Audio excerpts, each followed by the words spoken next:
જામનગરમાં ભાજપ દ્વારા સ્થાનિક સ્વરાજ ચૂંટણી સંદર્ભે જનસેવા સંકલ્પ કાર્યક્રમનું આયોજન કરવામાં આવ્યું। જામનગર મહાનગરપાલિકાની ચૂંટણી ફોર્મ ભરવાની પ્રક્રિયા બાદ પ્રચારની શરૂઆત ભાજપના તમામ 16 વોર્ડના 64 ઉમેદવારોએ શપથ ગ્રહણ સંકલ્પ દ્વારા કરી હતી।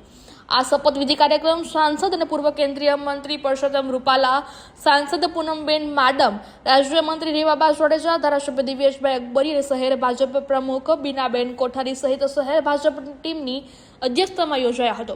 તેમજ ઉપસ્થિત પાર્ટીના તમામ 64 ઉમેદવારો રાષ્ટ્રગીતના સુર સાથે રાષ્ટ્ર સેવા અને દેશહિત સર્વોપરીનો અતૂટ સંકલ્પ વ્યક્ત કર્યો અને સાથે જ આ જનસેવા અભિયાન અંતર્ગત આગામી દિવસોમાં ઘરે ઘરે જઈને ભાજપે કરેલા વિકાસ કાર્યો તથા ભવિષ્યના આયોજનો અંગે જનસંપર્ક સાધીને ભાજપને જંગી બહુમતીથી વિજય અપાવવાની ખાતરી પણ આપી હતી।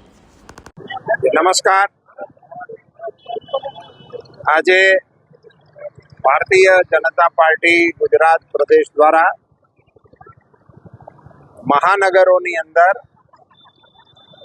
ઉમેદવારો જનસેવા સંકલ્પના કાર્યક્રમો કરશે એવી એક કાર્યક્રમની રૂપરેખા આપવામાં આવેલ હતી। એના ભાગરૂપે ભારતીય જનતા પાર્ટી જામનગર મહાનગર દ્વારા જનસેવા એ જ પ્રભુ સેવા એવા સંકલ્પ લેવડાવવા માટેનો તમામ ઉમેદવારો માટેનો કાર્યક્રમ અહીંયા જાહેરની અંદર યોજવામાં આવ્યો હતો।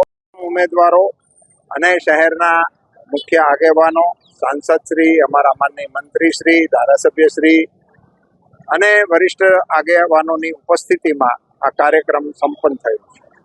ખાસ કરીને પરસોત્તમભાઈ જે ઉમેદવાર